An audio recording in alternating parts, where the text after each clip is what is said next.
वक्रतुंड महाकाय सूर्यकोटि समप्रभ निर्विघ्नं कुरु मे देव सर्वकार्येषु सर्वदा। या कुन्देन्दु शारदवलया शुभ्रवस्त्रावृता या वीणावरदण्डमण्डितकरा या श्वेतपद्मासना या ब्रह्माञ्ज्योतिशङ्करा प्रभृति देवे सदा वन्दिता। सामान् पातु सरस्वती भगवती निशेषजाड्यपहा। जय जय रघुवीर समर्थ। पांडुरंग परमात्म्याच्या चरणी नतमस्तक होऊन श्री गणेशाला वंदन करून श्री सद्गुरु चरणी शिरसाष्टांग नमस्कार घालून आजच्या या सेवेच्या 84व्या भागाला आपण सुरुवात करत आहोत। आपण दासबोधातील पहिल्या दशकातील पहिल्या समासातील 10व्या ओवीवर आपण चिंतन करणार आहोत, निरूपण करणार आहोत। ती 10वी ओवी अशा प्रकारे आहे। मुख्य उपासना लक्षण, नाना कवित्व लक्षण, नाना चातुर्य लक्षण बोलिले असे। आतापर्यंत आपण 83 भाग श्रवण केलेले आहेत, चिंतन केलेलं आहे। आजचा जो आपला भाग आहे तो 84वा आणि या 84व्या भागामध्ये आपण दासबोधातील पहिल्या समासातील 10व्या ओवीवर चिंतन करणार आहोत। समर्थांनी या ओवीमध्ये आपल्याला स्मरण करून दिलेलं आहे मुख्य उपासना लक्षण। मुख्य उपासना आणि ती मुख्य उपासना कशा पद्धतीची असते, मुख्य उपासना कशाला म्हणतात ते समर्थांनी या दासबोधामध्ये निरूपण मांडलेलं आहे। उपांची आसक्ती नष्ट करण्याचं सामर्थ्य ज्याच्यामध्ये आहे तिला उपासना म्हणतात। उपांची आसक्ती नष्ट करण्याचं सामर्थ्य ज्यात आहे तिला उपासना म्हणतात। आपल्याकडे देवाचं विस्मरण झाल्यानंतर जे जे काही गुण आलेले आहेत, जे जे काही विचार आलेले आहेत, जी जी काही आसक्ती, ज्या ज्या गोष्टींविषयी आपल्या पिंडामध्ये, आपल्या देहामध्ये, आपल्या मनाकडे आसक्ती निर्माण झालेली आहे,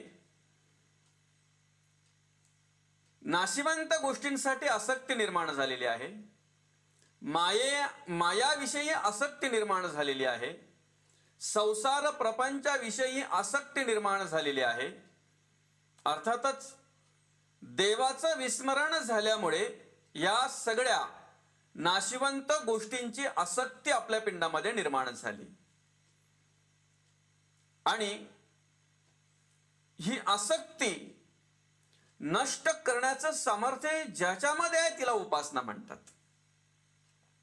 देवपूजा करणे, उपासना करणे, देवाची उपासना करणे, देवाचं चिंतन करणे, देवाचं नामस्मरण करणे, त्या नामस्मरणातून, त्या देवपूजेतून तुमच्या आमच्या पिंडामध्ये एक सामर्थ्य निर्माण होत असते आणि त्या सामर्थ्यामुळे मनुष्य भक्ती करत असतो, परमार्थ करत असतो आणि ती भक्ती परमार्थ करण्यासाठी त्याच्याकडे तो उत्साह, ती ओढ निर्माण होत असते। मग आपण जी उपासना करतोय, जी देवपूजा करतोय, ते देवासाठी करत नसून आपण आपल्या स्वतःच्या हितासाठी करत असतो। त्या देवपूजेतून, त्या उपासनेतून आपल्या मनाला समाधान मिळावं, त्या आपल्या मनाकडे स्थिरता प्राप्त व्हावी, आपल्या देहाला शांती मिळावी, देहाकडे स्थिरता प्राप्त व्हावी म्हणून आपण ती देवपूजा किंवा उपासना करत असतो। देवपूजा ही अनेक प्रकारे घडत असते। देवाची उपासना ही अनेक प्रकारातून घडत असते. केवळ ग्रंथ वाचन करणं म्हणजे उपासना नव्हे. केवळ नामस्मरण करणं म्हणजे उपासना नव्हे. केवळ देवाचे गुणगान गाणे किंवा केवळ देवाचं स्तवन करणे म्हणजेच देवपूजा नव्हे किंवा उपासना नव्हे. ते तर आपण करायचंच आहे. देवपूजा तर आपण करायचीच आहे. ग्रंथ वाचन आपण करायचंच आहे. देवाचं स्तवन आपण करायचंच आहे. देवाचं नामस्मरण सुद्धा आपण करायचंच आहे. पण हे सर्व करत असताना आपल्या समाजसेवेचा हाही आपण विचार करायचा आहे. किंवा हे सर्व करत असताना आपल्यामुळे कोणाला काही त्रास तर होत नाही ना, याचाही अभ्यास आपण करायचा आहे. अर्थातच देवाच्या पुढ्यात बसून आपण अखंड चिंतन करायचंय, नामस्मरण करायचंय, ग्रंथाचं वाचन करायचंय. पण घरात भांडी घासायची पडतील म्हणून जर आपण देवपूजा करत असू, देवाच्या पुढ्यात जाऊन जर ग्रंथ वाचत असू, तर तिला देवपूजा किंवा उपासना म्हणत नाहीत. घरात काहीतरी पडलेलं काम आहे, ते काम आपल्याला करायला लागेल म्हणून जर आपण देवाच्या पुढ्यात जाऊन नामस्मरण करत असू, ग्रंथ वाचन करत असू, तर देव ही ती उपासना किंवा देव ही ती पूजा स्वीकारू शकत नाही. कारण समर्थाने दासबोधामध्ये त्या उपासनेचा नियम किंवा ती उपासना दाखवलेली आहे, ती देवपूजा दाखवलेली आहे. देव देवालयामध्ये लपला, देऊल पूजिता पावे त्याला, सृष्टीमध्ये ज्याला त्याला ऐसेची आहे. नरदेह रूपी शरीरामध्ये देव लपलेला आहे. नरदेहामध्ये देव लपलेला आहे. नरदेह म्हणजे त्या देवाचं मंदिर आहे, देऊळ आहे. त्या मंदिराची जर आपण पूजा केली, त्या मंदिराची जर आपण सेवा केली, त्या देहाची जर आपण सेवा केली, मानवाची जर आपण सेवा केली, त्या माणसाची जर आपण सेवा केली, तर ती देवाला पोचते. ती सेवा देव स्वीकारत असतो आणि तीच त्याची उपासना असते. म्हणून समर्थाने ती एक जाणीव करून दिलेली आहे. मातृदेवो भव, पितृदेवो भव, आचार्य देव भव आणि अतिथी देवो भव. आपण अशा वेळी देवपूजा करायला पाहिजे की ज्या वेळेला आपल्याला कोणत्याही प्रकारे डिस्टर्ब होणार नाही, व्यत्यय येणार नाही. अशा वेळेला आपण देवपूजा करायला हवी. म्हणून संतांनी सांगितलेलं आहे, प्रभाते मणी राम चिंतित जावा. अशा वेळी की जेणेकरून आपल्याला कोणत्याही प्रकारचा व्यत्यय येणार नाही. म्हणजे पहाटेच्या वेळी जर आपण उपासना केली, पहाटेच्या वेळी जर आपण देवपूजा केली, तर त्यावेळेला सर्वत्र शांतता असते, मन स्थिर असते, मनाकडे कोणत्याही प्रकारचा गडबड गोंधळ नसतो, स्थिर असते. आणि अशा वेळी जर देवाचं चिंतन केलं तर त्यावेळी आपल्याला आपल्या डोळ्यापुढ्यात फक्त देवच दिसत असतो. त्यावेळेला जर आपण देवाचं नामस्मरण केलं तर ज्याचं नामस्मरण करतोय तोच आपल्या डोळ्यासमोर उभा असतो. म्हणून सकाळच्या वेळेला, पहाटेच्या वेळेला देवपूजा ही अतिशय चांगली होते, उपासना ही अतिशय चांगली होते. एकदा ती वेळ निघून गेली आणि मग काही येणं जाणं चालू झालं, घरातले सगळेच उठले, मग मात्र ते मन त्या पूजेमध्ये रमत नाही. हो, श्री गुरु म्हणतात की घरातले म्हणजे या देहातले जर सगळेच विषय जागे झाले आणि मग जर आपण देवपूजेला लागलो तर तिथे स्थिर नाही, स्थिरता निर्माण होत नाही. आपल्या देहातले, आपल्या घरातले, आपल्या नरदेहातले सर्वच ज्या वेळेला झोपलेले असतील ना, विषय, वेगवेगळ्या प्रकारचे विचार, अशा वेळेला त्या मनाकडे जेव्हा स्थिरता असते ना, त्यावेळेला पूजा चांगल्या आणि उत्तम प्रकारे घडत असते. त्यावेळेला ती उपासना चांगल्या आणि उत्तम प्रकारे घडत असते. मग ती देवाची पूजा आपण कधी करायची आहे? ज्या पद्धतीने क्रिकेट खेळताना पहिल्या ओव्हर महत्वाच्या असतात. पहिला पॉवर प्ले म्हणतात त्याला काहीतरी. सुरुवातीच्या ओव्हर ज्या असतात ना त्या महत्वाच्या असतात. त्या ओव्हरमध्ये जेवढे रन्स करता येतील ना, जेवढ्या धावा करता येतील ना, तेवढ्या धावा करत असतात ते प्लेयर. बघा, ते खेळाडू जेवढ्या धावा करता येतील तेवढ्या धावा करत असतात. त्यांना माहिती आहे सुरुवातीला एकदा धावांचा आकडा उंच झाला की मग नंतर एकदा हळूहळू हळूहळू हळूहळू म्हणजे विकेट टिकवण्यासाठी फक्त खेळलं तरी पुरे. अन्यथा जर सुरुवातीच्याच ओव्हरमध्ये जर कमी धावा असतील आणि मग नंतर जर त्याने जास्त धावा काढण्याचा प्रयत्न केला किंवा जास्त जोराचे फटके मारण्याचा प्रयत्न केला की मग मात्र विकेट पटापट पडल्या जातात, आउट होतात. तसंच आहे. समर्थ म्हणतात सैन्य अस्ताची राज्य करावे. शतुवर्षे वय नेमिले त्यात बालपण नेणता गेले. तारुण्य वेचले विषयांकडे मग वृद्धपणी नाना रोग. भोगणे लागे कर्मभोग आता भगवंताचा योग कोणे वेळे. म्हणून सांगितलेलं आहे ब्राह्मणे बाळबोध अक्षर घडसून करावे सुंदर. जे देखताची चतुर समाधान पावती. काय सांगितलंय? 100 वर्षे माणसाला आयुष्य दिलेलं आहे पण तेवढा सगळा काय मिळत नाही. बालपण नेणता गेलं, नेणिवेमध्ये बाळपण गेलं. तारुण्य वेचले विषयांकडे आणि मग विषयांकडे तारुण्य वेचल्यामुळे त्या तारुण्यात नको त्या प्रकारची केलेली कर्म त्याचे भोग आले वृद्धपणी. वृद्धपणी नाना रोग मग आता भगवंताचा योग कोणे वेळे. म्हणून ज्या तारुण्यामध्ये मनुष्य व्यवस्थित पाहू शकतो, देवाचं स्तवन करू शकतो, ऐकू शकतो, देह धडधाकट असतो, कितीही वेळ देवाचं स्तवन करण्यासाठी बसू शकतो, कितीही वेळ देवाचं नामस्मरण करण्यासाठी बसू शकतो, अशा वेळेलाच ती उपासना घडली पाहिजे किंवा ती देवपूजा घडली पाहिजे. अशा वेळेलाच तो परमार्थ घडला पाहिजे.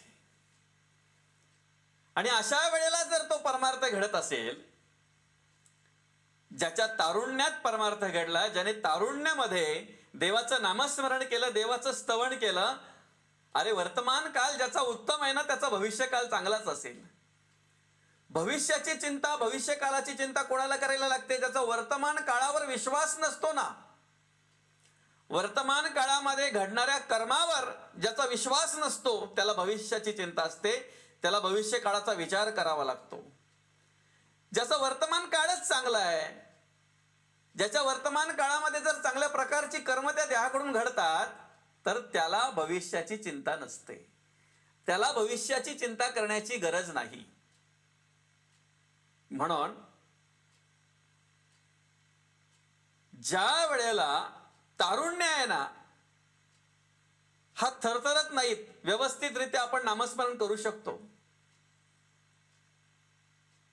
डोळ्यावर कुठल्याही प्रकारची झापड येत नाही, भुरळ येत नाही, व्यवस्थितरित्या आपण वाचू शकतो, देवाला डोळे भरून पाहू शकतो, देवाचं स्तवन करू शकतो. अशा वेळेलाच ती देवपूजा घडली पाहिजे, तो परमार्थ घडला पाहिजे. हो, पहाटेच्या वेळी वेळ कशी आहे बघा, ती अगदी सर्वत्र शांतता आहे. त्या वेळेला फक्त देवाचे भक्तच जागे असतात, हरिभक्त जागे असतात त्या वेळेला पूजा करण्यासाठी. बाकी सगळे साखर झोपेमध्ये असतात, बाकी सगळे साखर झोपेमध्ये असतात. आणि त्यावेळेची झोप म्हणजे साखर झोप म्हणतात. अशा वेळेला हरिभक्त देवाचा धावा करत असतात, नामस्मरण करत असतात, चिंतन करत असतात. एकाग्र चित्तेने त्यावेळेला मनाकडे स्थिरता असते आणि त्या स्थिरतेमुळे जे नामस्मरण घडतंय ते नामस्मरण देवाच्या चरणी पोचलं जातंय किंवा त्या वेळेला देव स्वीकारत असतो ते. हो. एकदा ती वेळ निघून गेली आणि मग सगळा गाव जागा झाल्यानंतर जर आपण पूजा करायला लागलो तर मग अशा वेळेला अनेक व्यत्यय येतात. पूजेमध्ये अशा वेळेला अनेक व्यत्यय येतात, अनेक प्रकारचे व्यत्यय येतात. मग पूजा करायला बसावं, कुठेतरी नामस्मरणाला सुरुवात करावी, एखादी स्मरणिका नामस्मरण करावं आणि तेवढ्यात कोणतरी येतोय आवाज देत. मग द्विधा अवस्था होते. तो आवाज देतो ते आपल्या कानावर येत असतंय. आपण काय एवढे पण एकाग्र झालेलं नसतो की आपल्याला शेजारी काय घडतंय ते कळत नाही.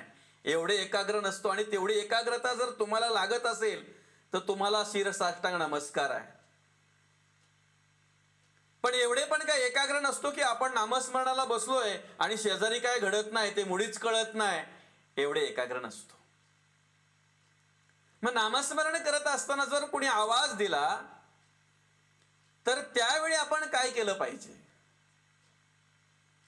पूजेला बसलेलो असताना आपण ग्रंथ वाचन करतोय आणि तेवढ्यात जर आपल्याकडे एखादा पाहुणा आला तर अशा वेळी ज्या ठिकाणी आपण वाचत असू ती ओवी, तो अभंग आपल्या लक्षात असू द्या आणि 2 मिनिटं देवाला हात जोडून अतिथी देवो भव, पाहुण्यांना नमस्कार करून त्यांची विचारणा केली पाहिजे. त्यांना पाणी देता आलं पाहिजे. अन्यथा जर आपण त्या वेळेला त्यांच्याकडे कानाडोळा करून जर नामस्मरण करत बसलो, वाचन करत बसलो तर ना हे होत ना धड ते होत. कारण जरी आपण वाचत असू ना तरी आपल्या मनामध्ये तो विचार असतो, पाहुणे येऊन बसलेत, काय काम आहे, काय नाही, कशासाठी आलेत, कशासाठी नाही. अरे मग एवढा नको तो विचार करत करत करत करत ते ग्रंथ वाचण्यापेक्षा काय आहे ते पहिले बघ आणि मग ग्रंथ वाच. त्या पाहुण्यालाही समाधान वाटेल, जो माणूस आलेला आहे त्यालाही समाधान वाटेल. आणि तीच खरी उपासना आहे, तीच खरी देवपूजा आहे. पूजा करता करता आपल्याकडून जर समाजसेवा घडत असेल ना, पूजा करता करता म्हणजे ग्रंथ वाचता वाचता नामस्मरण करता करता असं नव्हे. देवाची भक्ती, देवाचा परमार्थ करत असताना जर आपल्याकडून समाजसेवा घडत असेल तर तीही एक प्रकारची उपासना आहे, तीही एक प्रकारची देवाची पूजा आहे. म्हणून परवाच ज्या वेळेला एका महाराजांचं कीर्तन श्रवण झालं, अतिशय चांगल्या प्रकारे मांडलं त्याने की होम हवन करून ते तूप वाया घालवण्यापेक्षा, ते अन्न वाया घालवण्यापेक्षा ते अन्न ज्याला आवश्यकता आहे ना अशा भुकेल्या माणसाला जर दिलं तर ती खरी उपासना आहे. हो. गुरुवर्य बाबा महाराज सातारकर म्हणतात की हे सगळं अन्न अशा प्रकारे वाया घालवण्यापेक्षा ते अन्न जर जो खरोखर भुकेने व्याकुळ झालेला आहे त्याला जर दिलं तर त्याच्या आतमध्ये असलेला देव तृप्त होईल. आणि ती खरी पूजा आहे, ती खरी उपासना आहे. हेच संत सांगतात. आपण आपल्या वेळेला जर उपासना केली, आपल्या वेळेला जर देवपूजा झाली तर एकदा देवपूजा झाल्यानंतर ज्या वेळेला आपण संसार प्रपंच करत असतो, तो संसार प्रपंच करत असताना सुद्धा आपल्या आई वडिलांच्या तर्फे देवसेवा स्वीकारत असतो, आपल्या घरातल्यांच्या तर्फे देवसेवा स्वीकारत असतो, आपल्या समाजाकडून देवसेवा स्वीकारत असतो. आणि ती समाजाची सेवा जर आपल्याकडून घडत असेल तर ती देवाचीच सेवा आहे, ती देवाचीच पूजा आहे आणि ती देवाचीच उपासना आहे. त्या पूजेच्या समाधानासारखं दुसरं समाधानच नसतंय. पण एखाद्याचं मन दुखवून जर आपण उपासना करत असू, एखाद्याचं मन दुखवून जर आपण देवपूजा करत असू तर त्या ठिकाणी आपलंही मन लागत नाही, रमत नाही, ते मन एकाग्र होत नाही. ते मनच आपल्याला सांगत असते की कुठेतरी आपण चुकलेलो आहे. ती चुकी आपली जी असते ना, त्या चुकीमुळे त्या पूजेच्या ठिकाणी आपण एकाग्र होत नाही. त्या पूजेच्या ठिकाणी आपलं मन रमत नसतंय. म्हणून मनाची स्थिरता महत्वाची आहे. जे आपण ग्रंथ वाचन करतोय ते आपल्यासाठी आपण केलंच पाहिजे. जे आपण नामस्मरण करतोय ते आपल्यासाठी आपण केलंच पाहिजे. जे आपण देवाचं स्तवन करतोय ते आपल्यासाठी आपण केलंच पाहिजे. पण देवासाठी जर करायचं आहे ना, समाजासाठी जर करायचं आहे ना, तर ज्यावेळी हे सर्व करत असताना आपण समाजसेवा करत असतो, कुठेतरी एखाद्या आडलेल्या माणसाला मदत करत असतो, त्यावेळेला ते जे समाधान तुम्हाला मिळतंय ना, ते समाधान अतिशय श्रेष्ठ असते, अतिशय चांगलं असते ते समाधान. आणि त्याच्यातूनच तुम्हाला एक पुण्य मिळत असते. तो एक सर्वात मोठा पुण्याचा भाग असतो. म्हणून पूजेच्या वेळी पूजा घडावी, देवपूजेच्या वेळी देवपूजा करावी, उपासनेच्या वेळी उपासना करावी, पण त्या ठिकाणी अस्थिर नको. आणि जर एखाद्या गोष्टीमुळे अस्थिरता प्राप्त होत असेल ना, तर ती लगेचच त्याच वेळेला ती गोष्ट प्रथम तिच्याकडे लक्ष दिलं पाहिजे.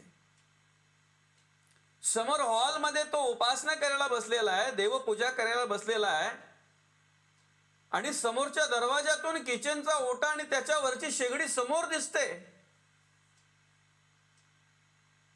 बरं, यांनी नामस्मरणाला सुरुवात केलेली आहे, डोळे मिटून अगदी नामस्मरण करतोय, पण मध्ये मध्ये डोळे उघडतोय, काय चाललंय काय नाही ते पाहायला. संतही म्हणतात, जर डोळे मिटून देव दिसत नसेल ना, तर डोळे उघडे ठेवून नामस्मरण करा, पण देवच दिसला पाहिजे. देवाची प्रतिमा समोर ठेवा, डोळे उघडे ठेवा, आणि जोपर्यंत डोळे मिटल्यानंतर ती प्रतिमा डोळ्यात येत नाही ना, डोळ्यामध्ये दिसत नाही ना, तोपर्यंत त्या प्रतिमेकडे पाहत राहा. पण काहींचं कसं असतंय, देवपूजेला बसणार आणि मग त्याच्या लक्षात येणार अमुक अमुक गोष्ट करायची राहिली, आणि ती देवपूजा होईपर्यंत त्याच्या मनामध्ये तोच विषय, ती गोष्ट करायची राहिली, ती गोष्ट करायची राहिली, ते सांगायचं राहिलंय, ते सांगायचं राहिलंय. देवपूजेवरून उठल्यानंतर पहिले ते त्यांना सांगावं लागेल. अरे मग अगोदरच सांगून घे ना, मग बस ना. जर पूजेमध्ये मन रमत नसेल तर मग ते पूजेला बसल्यानंतर नामस्मरण करत असताना समोरच त्याचं लक्ष गेलं, किचन ओट्यावर दूध उतू जात होतं. नामस्मरण करता करता ती स्मरणिका बाजूला ठेवली असती, पण नाही. उठणार कसा? नको उठू बाबा, ती स्मरणिका कुठे आहे ते तिथे फक्त तू स्मरण कर, कुठपर्यंत आहे तिथपर्यंत ते आठवणीत ठेव फक्त. परत तुला तेवढा त्रास होईल ओढायचा म्हणून तेवढं नामस्मरण परत. कारण माणूस कसा आहे, संसार प्रपंचामध्ये एक्स्ट्रा करेल, पण परमार्थात एक्स्ट्रा नाही. तिथूनच परत सुरुवात झाली पाहिजे. आणि मग ठीक आहे, जर समजा ते म्हणे इकडे तिकडे जायला नको म्हणून तिथे असं पकडून ठेव, पण आवाज तर देऊ शकतो ना बाईला, मुलांना आवाज तर देऊ शकतो की जरा ते गॅस बंद करा, दूध उतू चाललंय म्हणून. पण नाही, हा नामस्मरण करत बसला. दोन मनी कुठे ओढले नाही ओढले, नामस्मरण केले नाही केलेत की लगेच परत डोळे उघडून बघायचा किती गेले होतो. निम्मे गेलं, पूर्ण गेलं, टोपशी करपायला लागली. अरे मग ज्या वेळेला समजलं त्याच वेळेला लगेचच सांगितलं असतं तर तुझं मनही त्या नामस्मरणामध्ये रमलं असतं, तुझ्या मनाकडे त्या नामस्मरण करताना स्थिरता आली असती. पण मग एवढं सगळं झाल्यानंतर पूजा करून घरात समाधान पाहिजे, शांती पाहिजे, आनंदी आनंद पाहिजे. आता दूध उतू गेलं, टोपशी करपली म्हटल्यानंतर त्या घरामध्ये काय परिस्थिती असेल ही फक्त कल्पना करा. मग ती परिस्थिती का निर्माण झाली? आपल्याहून आपण केली ना. देवाने सांगितलं होतं का तू माझं नामस्मरण करतच बस, तिकडे दूध उतू गेलं तरी चालेल? नाही. ह्या सगळ्या बारीक बारीक गोष्टी, जर आपण देवपूजेला बसलेलो आहोत, ग्रंथ वाचन करतोय आणि आईला तहान लागले, आई खॉटवर आहे, ती पाणी मागते तर प्रथम तिला पाणी देता आलं पाहिजे. समोरच बाप जर खॉटवर आहे, खाटेत आहे, चालता येत नाही, त्यांना ताण लागलेले पाणी मागतात, ती पूजा बाजूला ठेवून पहिले पाणी देता आलं पाहिजे. आणि मग एकदा पाणी दिलं की परत जिथून चाललं असेल तिथून वाचनाला सुरुवात. त्या ठिकाणी देव ती सेवा स्वीकारत असतो. म्हणून देवाची पूजा ही माणसाकडून घडलीच पाहिजे. पण ह्या पण वेगवेगळ्या पूजेकडे आपण लक्ष दिलं पाहिजे. अतिथी देवो भव, आचार्य देवो भव, मातृदेवो भव, पितृदेवो भव, त्या सगळ्या गोष्टींकडे आपण लक्ष दिलं पाहिजे. तर ती उपासना देव स्वीकारत असतो. गरिबाचं शोषण करून श्रीमंत झालेली माणसं, गरिबाचं शोषण करून श्रीमंत झालेली माणसं आणि अशी जर देवपूजेला बसत असतील तर त्यांचं मन काय बोलत असेल हो त्यावेळेला?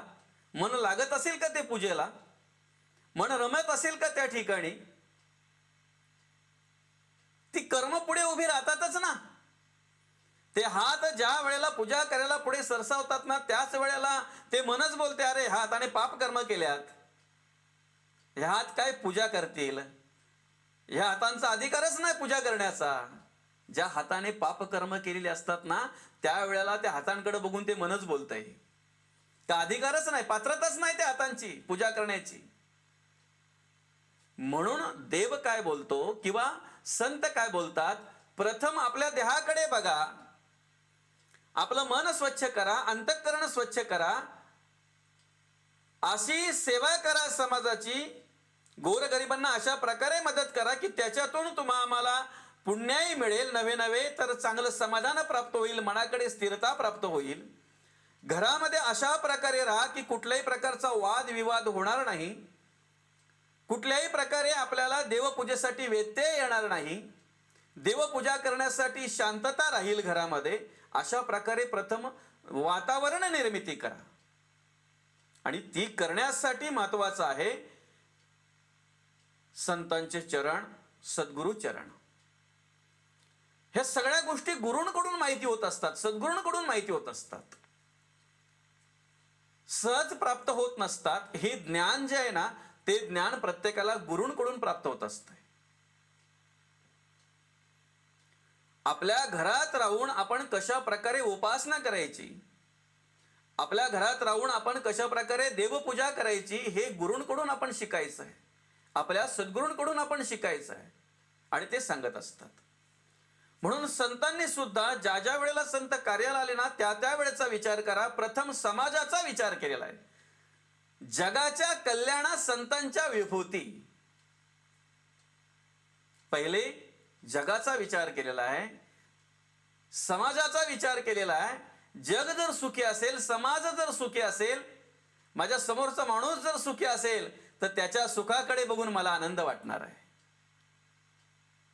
आणि हीच देवाची उपासना आहे. म्हणून जी काही पूजा आपण करतोय ती पूजा आपल्याकडून घडलीच पाहिजे. जे काही नामस्मरण आपण करतोय ते नामस्मरण आपल्याकडून घडलंच पाहिजे. हो, पण महत्वाचा विषय असा आहे की ते सर्व करत असताना, ते नामस्मरण, ती पूजा, ती उपासना, ते ग्रंथवाचन, हे सर्व काही करत असताना आपल्या घरामध्ये कुठल्याही प्रकारचा वाद विवाद नको. आपल्या घरातील जर आपण कुटुंब प्रमुख असू तर आपल्याकडून कोणत्याही प्रकारे कोणाला त्रास होता कामा नये याचा विचार आपण केला पाहिजे. आणि हे ज्ञान, हे विचार जर आपल्याकडे असतील तर नक्कीच आपण केलेली पूजा, आपण केलेलं नामस्मरण आणि आपण केलेलं देवाचं स्तवन प्रत्यक्ष देव त्या ठिकाणी स्वीकारत असतो. असो, आपण चिंतन करत आहोत मुख्य उपासना लक्षणा, नाना कवित्व लक्षणा, नाना चातुर्य लक्षणा बोलिले असे. पुढच्या भागामध्ये आपण